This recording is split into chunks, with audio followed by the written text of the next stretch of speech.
Hope your work week is off to a good start. You're watching the Daily Report for Monday, December 27th. Pundits are hoping the presence of COVID-19 pills will change the course of the pandemic. Now, we have more on this possibility after a check on the global tallies with our Kwon. So, welcome. Hi, Sunny. Right, let's start here on the local front then. All right, so for the first time in 20 days, Korea's COVID-19 caseload has dropped to below 5,000. 4,207 cases were tallied as of 12 a.m. And if we break it down into domestic and imported cases, it's 4,125 and 82 respectively. In the capital's whole, we've got a little under 1,500 infections, followed by a little under 1,200 cases in Gyeonggi-do province. Meanwhile, Incheon and Busan, as well as Gyeongsangnam-do province, are other places that have at least 200 new infections. Now, in the past week, we're seeing here quite a drop compared to last Monday when we had over 5,300 cases. Also, it's a drop from the weekend when we had infections in the 5,000s, but we will still have to monitor the rest of the week due to the weekend factor and also fewer testings because it was the Christmas weekend as well.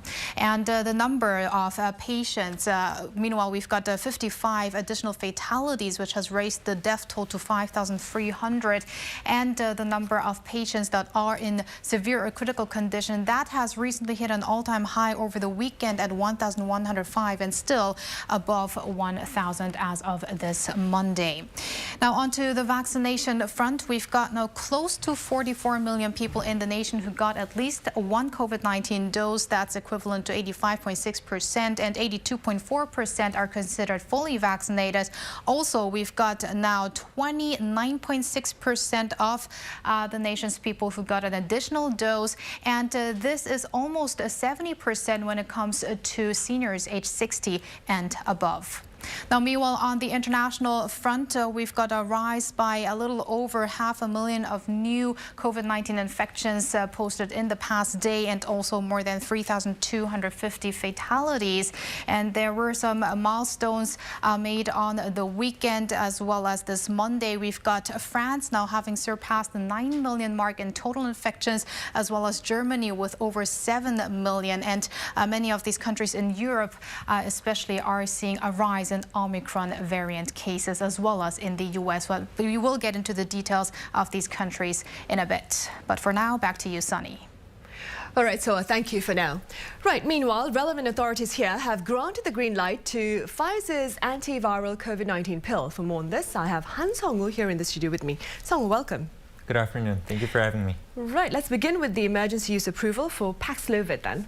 Well, you just said it, Sunny. The breakthrough came just an hour ago at a briefing held by the Minister of Food and Drug Safety of Korea, Kim Gang-mip, who said that the decision to authorize the pill came from the need for patients to treat their own symptoms on their own amid a rise in infections and a number of critically ill patients. If everything goes according to plan, Pfizer's Paxlovid may be used by patients here in the country as early as late January. The government has currently procured or is in the final stages of procuring at least 604,000 courses of both Pfizer's and Merck's oral pills combined. The treatment will be prescribed to patients recovering at home and those with mild to moderate symptoms, especially those at high risk of their symptoms turning severe, along with children aged 12 and above who weigh over 40 kilograms. The pill is recommended to be taken within 5 days of the onset of symptoms after a positive diagnosis. Right, I see. And Sung-woo, what's the latest with regard to Omicron transmissions here on the local front? Omicron, well, it's definitely spreading slower than it is in the United States and Europe, but I think it's safe to say that Omicron is now everywhere in Korea also. What I mean by that is that as of Sunday, the new strain had been detected in every province in the country except Chungcheongnam-do. So it's only a matter of time before the variant becomes the dominant strain in the country, likely by February next year, according to authorities. With 69 new infections reported today, the total number of cases here stands at 455, with more than 260 of those being local transmissions. Right. Now, Sangwoo, I hear that keeping track of Omicron transmissions is proving to be quite a challenge for authorities here. Quite a challenge, that's certainly right, 100%. What's worrying authorities is that many of the cases are now being spread through unidentified infection routes. Unlike weeks ago when the first Omicron cluster infection in Incheon was traced back to a pastor and his wife in their 40s who in November had returned from a trip to Nigeria. Right. All right, Sangwoo, thank you for now, but do stay with us for the broader talks. Up next, we share with you the latest government remarks with regard to the COVID-19 situation here in the country. And for that, I have Soa back at the desk. Now, Soa, what is the latest official assessment of transmission trends here in the country? Well, Sunny, a number of factors that could have played a role in the recent drop in infections that we're seeing this Monday. We had fewer testings, which we usually have over the weekend, but not only because it was the Christmas weekend, but also because Korea was under a cold wave. But officials do see some positive developments. Health Minister Kwon Dok-chol said at a briefing this morning that thanks to citizens following strict social distancing protocols, the government's all-out efforts in continuously bringing vaccination rates up with an emphasis on inoculating teenagers and administering booster shots to the elderly population and the expansion of medical capacity, the daily number of patients waiting to be hospitalized has dropped to the 200s, which used to be at over 1,000 weeks ago. It's also a drop from the 300s just before the weekend. Now, regarding the social distancing measures, which have been enforced on the 18th this month and for now are to be in effect until the 2nd of January, Kwon said that discussions will be made with the government-private sector committee for recovery of normal life from COVID-19 this week on whether an extension is needed or not. He said it's not going to be an easy decision. 지금의 확진자 수 감소는 The number of COVID-19 cases has dropped temporarily, but it is difficult to predict when they will rise again due to the Omicron variant. Some experts are forecasting that the Omicron variant could become Korea's most dominant strain within the next 1 to 2 months. And also what could be a difficult factor to make such decision is that we have passed the Christmas weekend. However, we still have the year end and also New Year's coming up. So there might be more gatherings happening. So that's also one thing that these officials have to make discussions on this week. Right, of course, this coming weekend then. Now, here the health minister has also reiterated the country's or the government's confidence, that is, in vaccines. Tell us more. Right. There were a number of studies recently that have been suggesting less effectiveness of existing vaccines against the Omicron variant. And the government is appealing to citizens that still the benefits outweigh the risks when getting inoculated. So Health Minister Kwon Dok-chol earlier said, in particular, he stressed the need for booster shots more than ever before, citing a recent study from the UK that said additional jabs provide at least 80% of protection against the Omicron variant. With that, Kwon mentioned how countries like the UK, Germany, and France have shortened the interval for booster shots in response to Omicron. He also took note of the fact that elderly coronavirus patients in Korea accounted for 35% of total cases in the first month of December, but that has dropped to 25% on the heels of the booster shot campaign. Right. Meanwhile, so relief funds for pandemic-hit businesses are being offered starting on this Monday. Right, Sunny. So the government has started to provide 1 million won, or roughly $850 to some 70,000 small businesses in their first round of such relief funds. Subject to such payments are businesses that have opened before December 15th and saw a drop in sales or are expected to, affected by strengthened social distancing rules, such as limits to operating hours and caps on private gatherings at businesses like restaurants and coffee shops. They will be notified by text message and can then apply for their relief funds online. Applications will be available for businesses with registration numbers ending in odd numbers this Monday, even numbers on Tuesday, and beginning Wednesday for everyone. Right, I see. Well, that is good to know. Now, beyond Korea, Sangwoo, I hear that Omicron is spiraling out of control. Is it over in the US? Tell us more. Right, spiraling out of control is the perfect way to put it, actually. For the first time in almost a year, the U.S. is seeing a daily average of more than 200,000 COVID-19 infections, and the Omicron variants accounting for the vast majority of them. Data compiled by the New York Times on the 26th showed the daily average of new COVID-19 cases in the country over 7 days hit 201,330. That's a 69% increase from 2 weeks prior. And a particularly worrying trend is the rise in infections among minors. According to the American Academy of Pediatrics, COVID-19 infections among those under 18 as of December 16th had risen by 170,000 from a week earlier. I see. And so Omicron apparently is also hampering holiday travel across the world.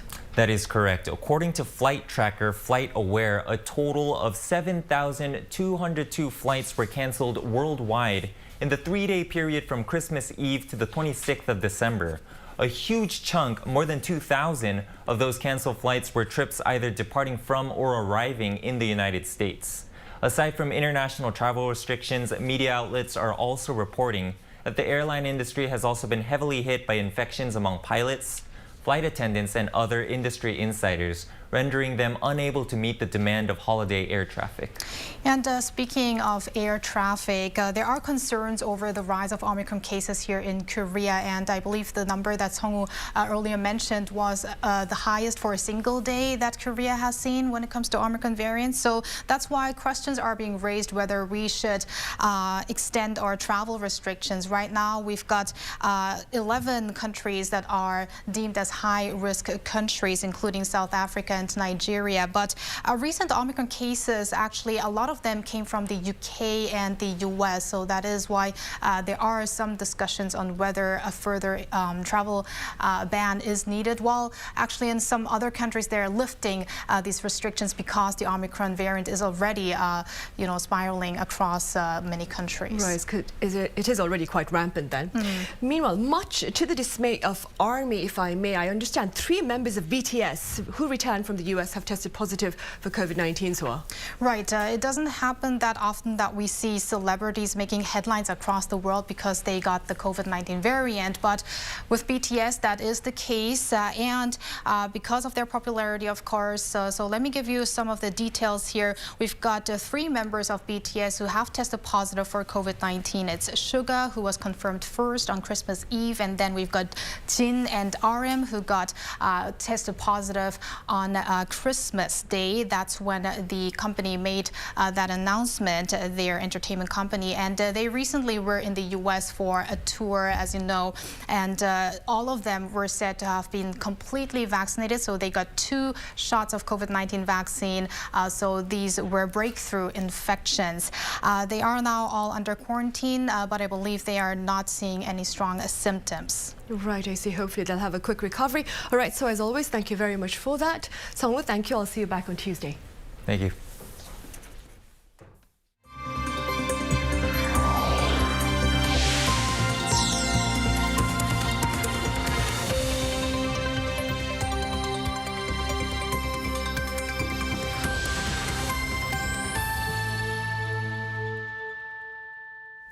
Pundits say North Korea is interested in COVID-19 vaccines developed by American firms. In fact, officials here in Seoul believe Washington's offer of Pfizer or Moderna vaccines to Pyongyang may serve to revive dialogue on the Korean peninsula. Choi Min-jung, that is, reports. As countries across the world continue to struggle with COVID-19, North Korea has been continuously emphasizing that the only way to get through the pandemic is through quarantine. We should all be aware that the quarantine efforts that we have made up until now may collapse instantly if any one person lets their guards down. Meanwhile, the COVAX facility has set aside 8 million doses of the British-developed AstraZeneca vaccine for North Korea. This is enough to vaccinate 16% of the total population, but the regime has not accepted the offer. However, watchers say North Korea is showing greater interest in receiving vaccines developed by the United States. Against this backdrop, South Korea's National Intelligence Service Director, as well as other experts, say that providing vaccines developed by Pfizer or Moderna may bring North Korea back to the dialogue table. South Korea and the US, or the COVAX facility, should provide vaccines that are verified, like Pfizer's or Moderna's, to North Korea. Citing a high-ranking South Korean government official, local media reported that plans were being discussed to deliver 60 million doses of the vaccine, which is enough to inoculate the North's entire population. During talks between the United Nations and the regime, the source said that the North Korean official asked for clarification on which vaccines they would possibly be accepting. The U.S. has been urging North Korea to accept the humanitarian aid provided by the international community. Choi Min-jung, Arirang News. And on the local stock market, findings show retail investors marked a milestone this year with a record purchase of over 100 trillion won. Kim Yo-sun has more. Individual investors in South Korea continue to be net buyers of local and overseas stocks in 2021. Korea Exchange said they bought a record amount exceeding 100 trillion Korean won, or some $86 billion in total. This is the first time for the accumulated net purchases of Korean retail investors to surpass the milestone. About 75% of the shares they bought were local, worth $64.5 billion. The other quarter were foreign. Their accumulated net purchases of shares on the benchmark Kospi for 2021 hovered around $55 billion, up 38% from the previous year. The most popular local stock was Samsung Electronics, which accounted for nearly half of the total net purchases. Overseas, Tesla was most in demand. Despite the relatively big swings, Tesla is one American firm that has recorded the biggest gains this year. Korean investors' appetite for the EV market also prompted them to buy a lot of Tesla stock. However, the Kospi indices grew less than 5% this year as of Friday, compared to the same period last year, underperforming markets in other countries, the U.S. in particular. Kim Yo-sun, Arirang News. And on this Monday, over at the Blue House, President Moon Jae-in hosted a luncheon with the heads of Korea's conglomerates. On the invitation list were Samsung Electronics, Hyundai Motor, SK, LG, POSCO and KT. The companies are part of a government campaign aimed at offering young people relevant training and job opportunities. President Moon thanked the companies for their commitment and vowed government support for efforts to foster specialists. The 6 companies, meanwhile, have agreed to create some 179,000 jobs for over the next 3 years. Also, this was the first face-to-face between President Moon and Samsung Electronics Vice Chairman Lee Jae-yong following the latter's release on parole back in August. Up next, the pandemic appears to have affected reading trends. On the popularity list this year are books related to fantasy and finance. Kim Bo-kyung reports. What was your favorite book this year? To escape the pandemic, lots of readers chose to read novels about dreams and fantasies. 2 of the bestsellers at Korea's biggest bookstore, Kyobo Book Center, were Dollar Good Dream Department Store and The Midnight Library. Aside from novels, books on investment and personal finance sold well as economic conditions and work lives became more unstable.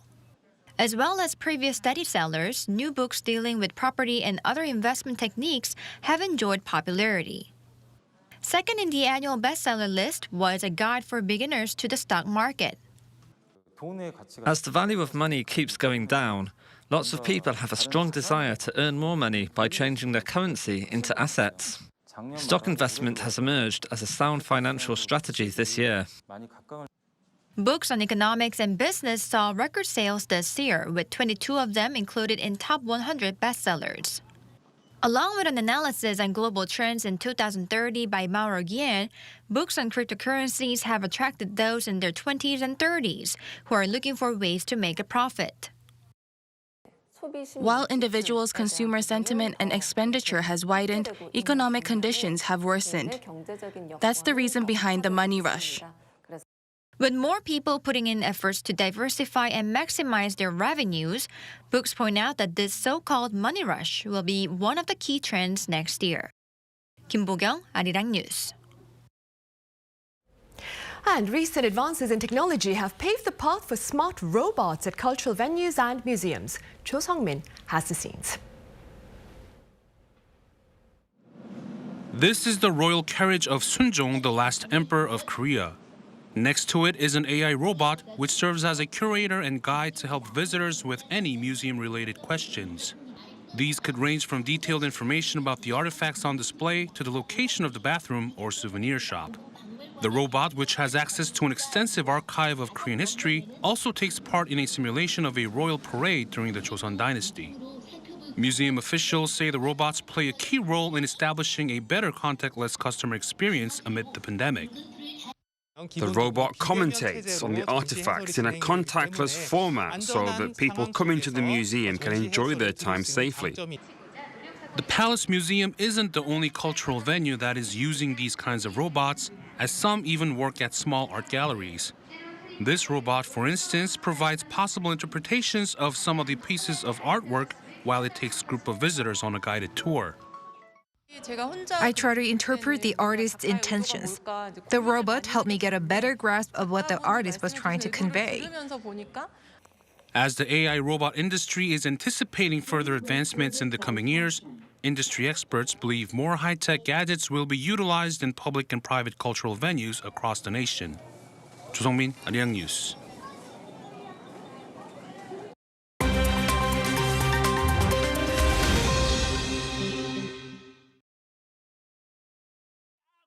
Let's take a look at what's going on in the world now. South Africa mourns the loss of Archbishop Desmond Tutu, who died at the age of 90 on Sunday. A Nobel Peace Prize laureate and a veteran of South Africa's struggle against white minority rule, leaders from around the world paid tribute. Throughout the 1980s, Tutu brought focus on the suffering of South Africa's black majority under white rule, urging sanctions against a government clinging to power in the face of rising international opposition. He was honored with the Nobel Peace Prize in 1984 for his nonviolent campaign to win racial equality for his people in South Africa. However, as he continued to push for negotiations and peaceful protests, he also made enemies at both sides. Black radicals accused him of compromising with apartheid, while the supporters of apartheid saw him as a threat. All that aside, Tutu has long been considered a voice of integrity and is often remembered as one of the leading voices against apartheid, who was also not afraid of condemning injustice whenever he saw it. Two dams gave way in the northeastern Brazilian state of Bahia after weeks of heavy rain. The Iguá Dam collapsed on Saturday night, leading authorities to evacuate at-risk residents, while a second dam, Jacuípe, collapsed Sunday morning, bringing more alerts for residents to move to safer ground. While there were no reports of deaths or injuries, bridges and roads were damaged. According to Bahia Governor Rui Castro, at least 400,000 people have been impacted by the heavy rains.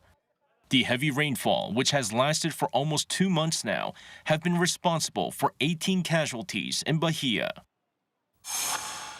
The Taliban continue to add restrictions for women, this time banning them from traveling distances farther than 72 kilometers, unless accompanied by a male family member. According to the Ministry for the Promotion of Virtue and Prevention of Vice on Sunday, women seeking to travel anything other than short distances should not be offered transport if they are alone, and offers should only be made to those wearing Islamic hijabs. The latest measures also specify that the males accompanying the women must be close relatives. The guidance, which circulated on social media networks, comes weeks after the ministry forced television channels to stop showing dramas and soap operas featuring female actors. Since taking power in August, the Taliban have imposed a number of restrictions on women and girls, despite pledging to soften rules compared to their period in power in the 1990s. 이승재, Arirang News.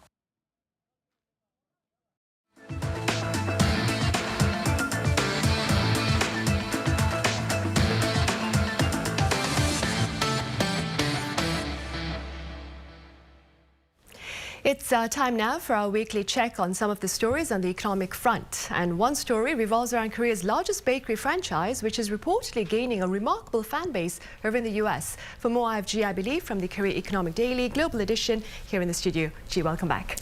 Hi, Sunny. So you don't always think of Korea as a hotspot for baked goods, but the country's #1 bakery chain seems to be a crowd favorite all the way across the Pacific Ocean. Paris Baguette, run by SBC Group, was ranked the 38th largest US-based franchise this year on the top 400 list. That is up from 54th in 2020, compiled by US trade publication Franchise Times. It was the only non-US franchise among the top 50. Its key to success was providing customers with a choice of fun, offering more than 300 different products. And of course, the growing interest in Korean foods, along with Netflix mega hit Squid Game, also contributed to its performance there. Right. Ji, I understand the bakery chain is also looking to further expand its presence in North America amid its latest success, right? That's right. So it's actually considering Canada. Paris Baguette is preparing its first store in Canada, and the franchise plans to invest in 4 cities, namely Toronto, Vancouver, Quebec City, and Montreal. The company operates franchise businesses in 7 countries, including Indonesia, Vietnam, and Cambodia. Right, I see. Meanwhile, Ji, Hyundai Motor has released a teaser photo of its upcoming showcase at the world's largest consumer technology convention. Tell us more. Sure. So come January, Hyundai Motor will showcase the whole gamut of mobility technology at CES 2022. Next year's presentation by Hyundai Motor Company will focus on presenting a future roadmap of changing the way we think about mobility by fusing robotics technology with metaverse. The company's officials said the robotics technology to be announced at CES will encompass our business target and goal of satiating the human race's fundamental aspirations when it comes to mobility. For 4 days from January 5th, Hyundai Motor will present its expanded robotics lineup to the public. Most notably, the conglomerate's plug and drive module, which aims to grant mobility to all objects, will make its debut at the Las Vegas convention. There will also be presentations on how robotics technology can work as a medium to connect metaverse and the physical world that we live in, with specific examples. Last June, the auto giant acquired US-based Boston Dynamics from Korean-Japanese-owned SoftBank for $1.1 billion. Right, now shifting our focus away from big business, Ji, what's the latest on the startup scene? Sure, so 2021 has been a heyday for Korea's startup ecosystem, especially for the VCs.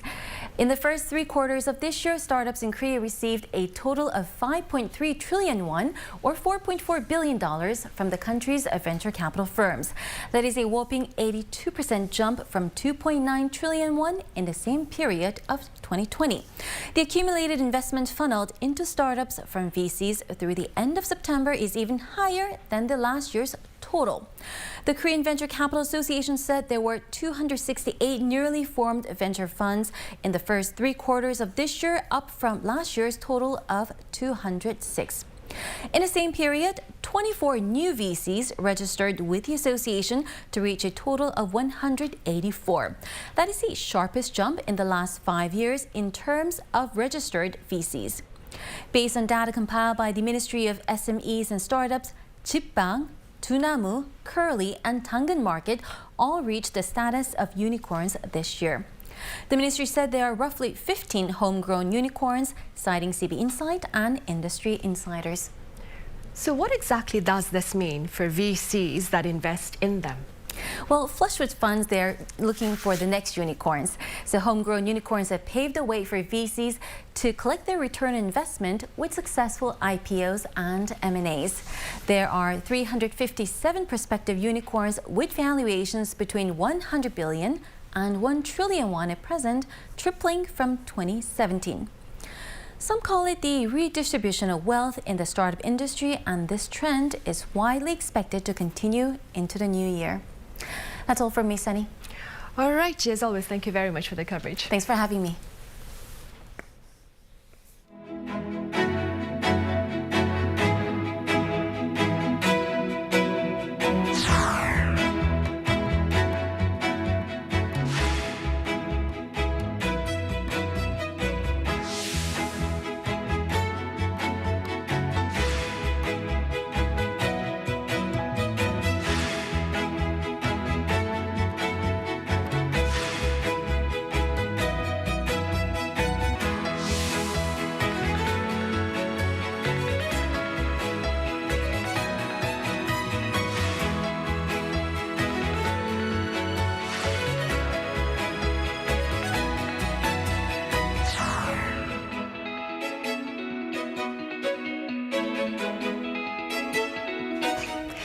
Health authorities are pinning high hopes on the potential role of COVID-19 treatment pills amid the global fight against the pandemic as Omicron fuels a rapid rebound in daily tallies. For more, here in the studio, I have Professor David Kwak from Suncheon University. Welcome back, Professor Kwak. Good afternoon, Sunny.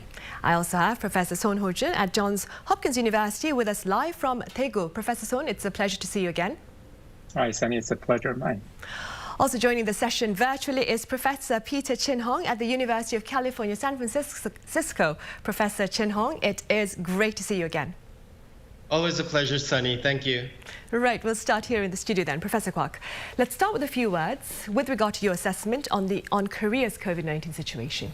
Well, obviously, it seems like the numbers are showing that we've finally overcame the peak of daily confirmation cases and its pileup. I think we're reaching down to about 4,000, but I think it has a lot to do with the weather and it's getting so cold, so people are having a hard time actually standing in lines to get the PCR test. So the numbers, I don't think is really truly representative of what's happening now, but despite that, I think the number has reached over the peak of the plateau, and hopefully it'll further reduce down to the numbers that we used to see prior to the living with our corona scheme. But sadly, we're still seeing a high rates of mortality, as well as a complete fill up in the capacity of ICU beds. So that is quite worrisome. And my personal take on it is the numbers of severe patients and also the mortality rate is probably from the accumulation of cases since the beginning of living with corona scheme. So I think the number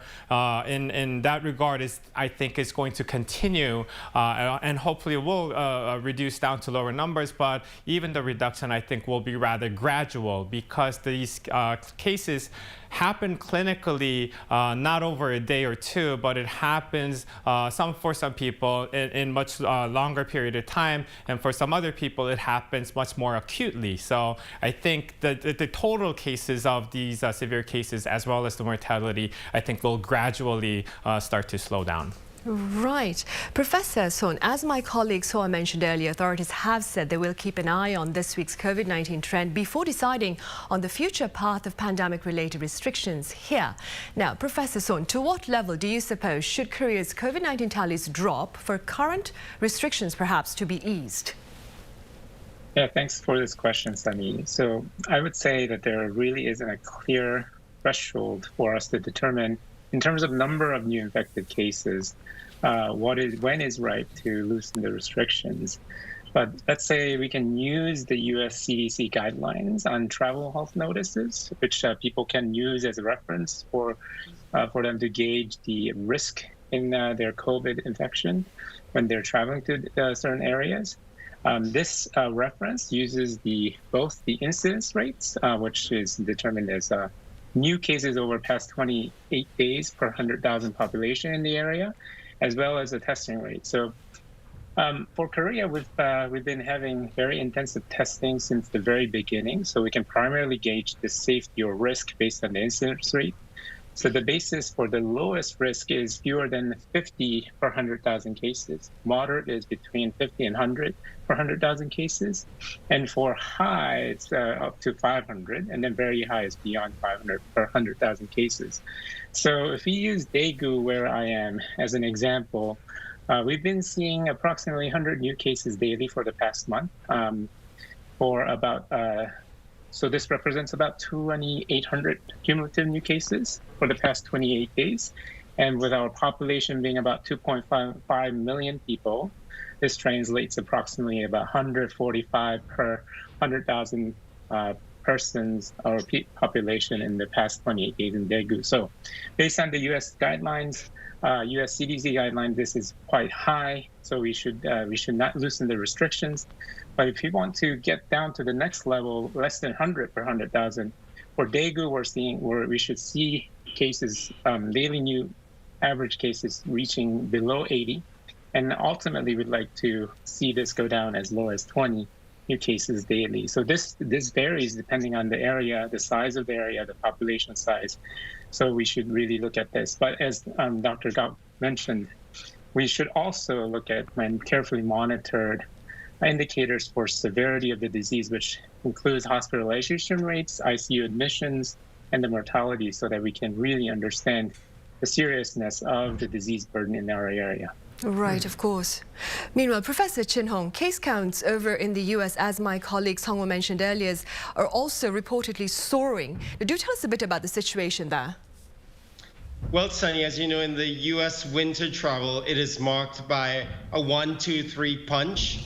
You have Thanksgiving, then in short order you have Christmas, and then in very short order you have New Year's. And what that does is stack cases upon each other. And if you think about the three scary factors that really lead to increased transmission, it's a highly transmissible variant like Omicron, people moving, and there's been a sense of fatalism, like it's so transmissible, I'm just going to get it and I'm fatigued anyway.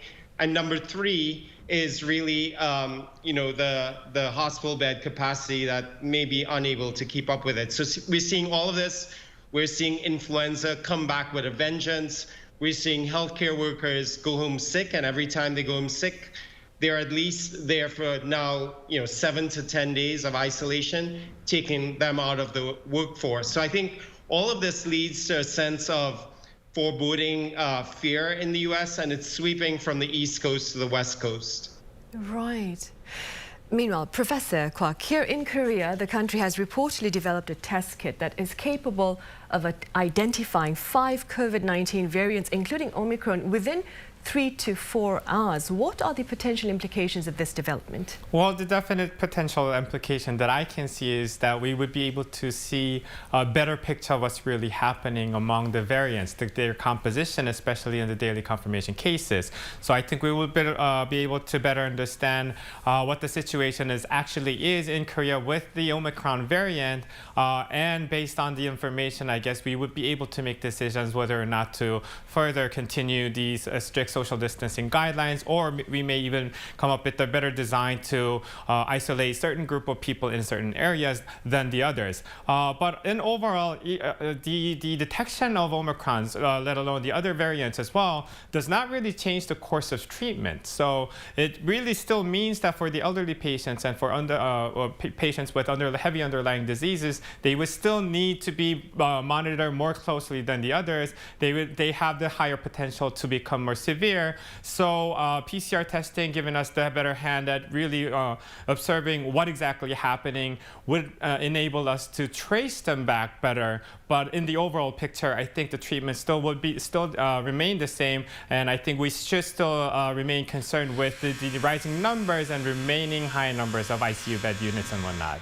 Right. Professor Son, amid the fresh challenges brought on by Omicron, the availability of treatment pills against COVID-19 is expected to be a game changer, so to speak. What are your thoughts? Yeah, thanks for this question as well. So for any infectious diseases, and as a matter of fact, any other diseases, I'm sure there are things that we can call game changer, but I always hesitate to say any new development in this regard, game changer. Largely because we understand that there are other components in public health and in our health systems that patients can get worse even if you have a drug. In this case, we need to have patients be detected early on within 5 to 10 days of their symptom onset to be treated in order to achieve the levels that we've seen in the actual research of these new drugs. Also, one of the drugs is not as efficacious as the other one, but we can't really measure it because they are apples to oranges comparisons. But with this note, these new oral drug developments are definitely a significant one that can better shape our COVID-19 preventative strategies. While far from being perfect, we must also note that these drugs still require early diagnosis, as I mentioned earlier. But the convenience of these drugs, administration of these therapeutics, will make a great difference in improving how patients get treated, especially for the home-based care strategy. So I'm hopeful that with the availability of these drugs for wide use, they can help alleviate both the workloads at the hospital, enable more effective home therapy, and potentially prevent further transmission. Right, and staying with these drugs, Professor Chin Hong, the U.S. Food and Drug Administration has granted the green light to both Pfizer's Paxlovid and Merck's Molnupiravir. Now, what can you tell us about the actual rollout of these treatment pills for COVID-19 patients in the U.S.? Well, Sunny, availability is probably the most important word when we think about whether or not these drugs are going to have an impact. Because as was mentioned, we're having 200,000 cases a day now. And if you think about how many doses we'll actually get of each of the drugs, for Paxlovid, the more effective drug, we're only going to get 65,000 before the end of the year. And for molnupiravir, the less effective drug, we're going to get more, about a couple of million. So I think these are severe limitations, like having a forest on fire, but you only have a bucket. So I think more than anything in terms of giving actual benefit right now is a metaphorical benefit. I think people are holding on to this hope of something for the future, but it's probably not going to make a huge dent right now. Right. Professor Kwak, here in Korea, these treatment pills are likely to be available to patients by late January. Having said that, who do you suppose should be given priority to these antiviral pills? Well, it's kind of obvious. Sticking with what happened with the vaccination, obviously people who are more vulnerable to having it more severely would need to get it first. So those people who this drug will affect first would be the ones who are elderly ages and also people with heavy underlying diseases. But continuing the issue with what Dr. Shin-Hong already mentioned is the manufacturing power. I think we need to enhance it globally. Globally, we've already experienced the shortages of vaccines throughout the world, especially in the underdeveloped countries. If we maintain such fashion, even in the distribution of oral pills, it's not going to change any pictures at all for any of the countries in the world, let alone even our own country. If we were able to feed our own people with oral pills, if it doesn't help the other countries, there's going to be another variant. It's not going to really solve any matter for that fact. Also, what's special about these oral pills is that these are pills, so these can be manufactured not like any of the mRNA vaccines. mRNA vaccines is a completely new technology that had to be developed and it can be manufactured only through certain technologies. These are oral pills that can be manufactured with modification and some add-ons, I guess, from any of the pharmaceutical, I shouldn't say any, but pharmaceutical companies that are already manufacturing oral pills. So I think with the patent issues, with distribution, I think the world has to come up with a better solution to expand greatly of their manufacturing capacity and try to attempt to distribute at least equally to all the countries around the world. Right, of course. Meanwhile, Professor Shin-Hong, in the case of Merck's molnupiravir, it cannot be prescribed to pregnant women nor to patients below the age of 18. Can you explain this for us? Yes, so if you think about the mechanism of action of molnupiravir, the Merck drug, it works by inserting errors randomly in the DNA of the cell, so that the infected cell. So that what happens is that with rapidly dividing cells, you can make a mutant cell. So I think that's the fear, that with any rapidly dividing cell in the fetus, in cartilage of kids, in sperm, that you'd worry that it will lead to some, deficit or defect. So that's why, and even, in animal studies, there's a suspicion of that. So that's why it's really, frowned upon right now for pregnant persons. And even for males using this drug, some guidelines suggest that they should abstain from, trying to have kids for at least 4 months after receipt of the drug. What about Pfizer's Paxlovid, Professor Shin-Hong? It's allowed for children above the age of 12, but it's not allowed for those who have issues perhaps with kidney or liver. Could you explain that? Yes, so Paxlovid is a little bit more forgiving. It works in a different way. So it works at the end stage of the virus production, when the virus is packaging itself, kind of like you go to the post office and you put it in a nice box and you put some nice tape on it. And what it does is it inhibits that last step, so the virus comes out very misshapen and can't really be viable. In that way, it's probably less of a concern for rapidly divided cells. It really targets the SARS-CoV-2 virus itself. And in fact, if you think about the history of how these drugs were developed, molnupiravir is a repurposed drug from Ebola from other viruses, whereas the Paxlovid, the Pfizer drug, is a custom-made drug for SARS-CoV-2. So that probably can explain why it's a little bit, safer in that respect, also with its different mechanism of action. Right, I see. Professor Sun, this is something that Professor Kwok touched upon earlier, but both Merck and Pfizer have allowed for generic manufacturing of their antiviral drugs. How do you respond to this reality? Yeah, so this is similar debate as Professor Kwok mentioned about the vaccine as well. The manufacturing process, vaccine is a lot more complex, and we have new technologies for vaccine that made it difficult. We're hopeful that the manufacturing process for the new drugs are not as complicated, especially when it becomes as a generic drugs. But we can't rule out the issues of manufacturing that can, such as contamination, the actual standards of production, how many facilities around the globe can meet those production demands as well as the quality. This will determine how many, in the very short term, where we need a lot of doses, the full course treatment is needed in many of these countries to be available. So we need to be mindful of that.